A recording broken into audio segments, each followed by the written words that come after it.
பழனிசாமி 3 கார்ல போனாருங்க. ஏய் நடந்து போவேன், அதுக்கு என்னுடைய விருப்பம் ஐயா. உன்ன மாதிரி என்ன கோடி கோடியா கொள்ளையடிச்சு வச்சிருக்கிறேன். முதல்ல விமானத்துல இருந்து இறங்குனதையும் அண்ணன் தம்பித்துறை கார்ல போனேன். அவரு அங்கேயே இறக்கி விட்டு அவர் வீட்டுக்கு போயிட்டார். நான் அங்கிருந்து வேற கார்ல ஹோட்டலுக்கு போனேன். ஒரு தங்கி இருக்கிற ஒரு நண்பர் இடத்துக்கு போய் பார்க்கறதுக்காக போனேன். அதுக்கு பிறகு நான் தங்கி இருந்த இடத்துல இருந்து வேற ஒரு கார் ஒரு நண்பர் கொடுத்தார். அதுல இருந்து நான் உள்துறை அமைச்சர் பார்க்க போனேன். இதுல என்னையா தவறு இருக்குது? இதுல என்ன கண்டுபிடிச்சிட்டேன் சொல்லுப்பா.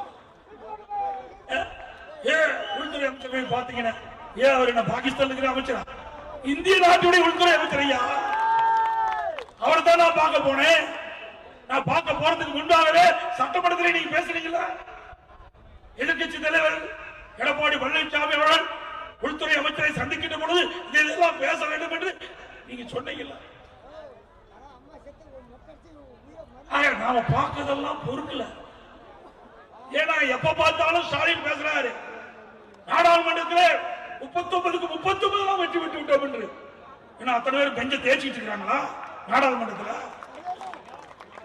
எங்க எம்பி குமரகுரு மட்டும் ஜெயிச்சிருந்தா என்னுடைய வேட்பாளர்